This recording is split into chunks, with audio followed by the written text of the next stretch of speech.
I have to say, some of this just sounds so absurd. I mean, we know what we know is true. I mean, there's these are documents, these are bills, these are laws, these are confessions by those who are passing such and whatever it is. I mean, all the there's this is not just sound bites, from Kissinger to whoever. I mean, it's not. Oh, those are just little sound bites. Now, they don't actually mean them. Oh, okay. I mean, some people might think that way. So, we know of their intent, and we know through history that they came systematically through for certain groups until they got down to whoever was left. And certainly any whistleblowers or anybody who's searching for information, anybody who was considered and deemed a threat of sharing that, because they don't know. Was he talking to 3 people, 30 people, or 300 a day? Is he taking this and then burning stuff? Is he making CDs and sharing it? They don't know. All they know is you're seeking that information, and your neighbors aren't. And what got me thinking today? What got my eyes open today? I mean, there's not paranoid, and they say perfect paranoia is perfect awareness anyway. So, seen a few things around here lately I just considered a little off, but so I'll leave those.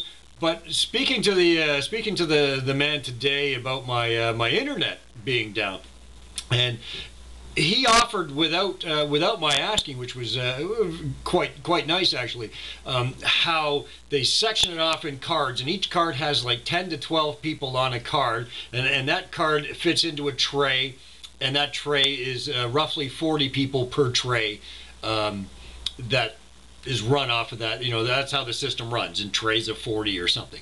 And it only takes one person, is what he said. It takes one person to be flagged that will shut down that tray. Well, I'll tell you, I mean, the hair went up on the back of my neck, because I said what I was surfing. The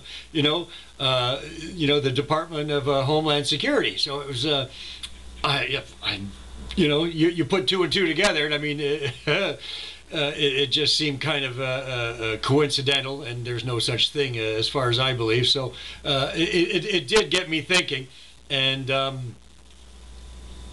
again, he offered this information without my asking, and this has happened now. This has happened in the last year and a half. A good 7 or so times in the last 3 months, probably 4, that this has happened, that I've had a shutdown on just from me. So he said it was 40 people. It was one. I said, well, it must be a big area. I said, it must be a big blackout then. And he said, well, I'll get back to you. And he said, no. He says it's 40 people. 40 people. I am almost now 7 o'clock, so I'm 19 hours in, still don't have my internet, and they can't fix a problem that's only affecting 40 people. Kind of leaves you wondering.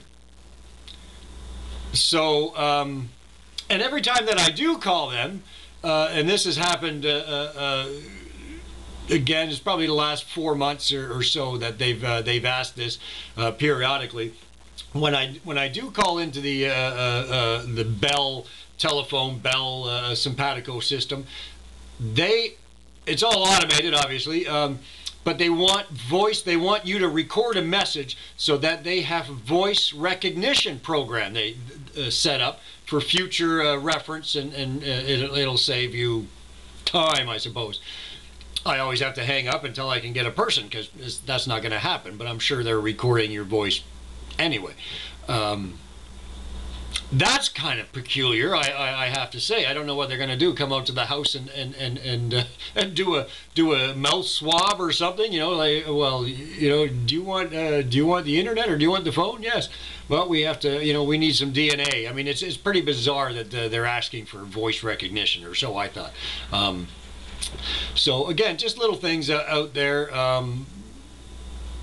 Be ready and acknowledge them and share them. Share them with others. I mean, so again, for so long, you know, many of us have felt alone, or we felt, you know, like nobody's supported us in our research or our beliefs. They oppose it, or they just placate us, smile, and go, you know, they'll whisper behind your back or something. You know, but they certainly don't believe. You know, so share it.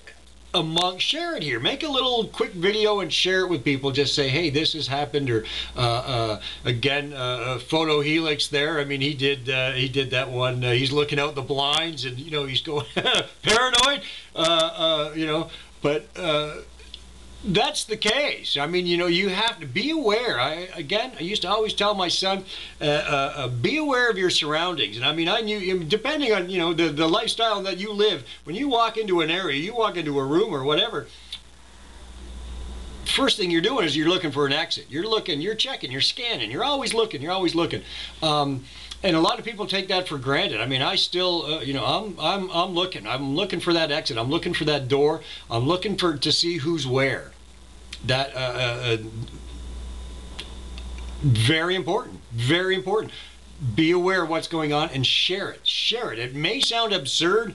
I know full well. You know, it does. You know, to me, it does. But if one or two people go, you know, wow, he's not alone. I'm not alone. I mean, that's happening to me, or I think whatever. I mean, it is, again, not paranoia. It's just getting it out there, and so people can relate. That's why we're here. That's why we're sharing it, because not too many other people are listening. So. You know, I challenge you that you do that if there is something occurring. Again, not paranoid, absolutely, you know, i.e. in being of sound mind and sound body, you know, state that's not the case, all right? So, just for the sake of everybody else, you're already here doing all this other stuff anyway. We are pegged, we are plain and simple, we are carded, we are, you know, tagged, whatever you want to call it. They know who you are. They know what you're doing. You know, they've known it for a long time. So, again, just for that, you know, for everybody else's sake, just do that. You know, I think it's kind of important. So, again, God bless you, and have a nice weekend. Hopefully, I can get these posted. Well, we'll see if I'm up anytime this weekend. All right. So, God bless you, and hope you had a good weekend or whatnot. All right. Love y'all.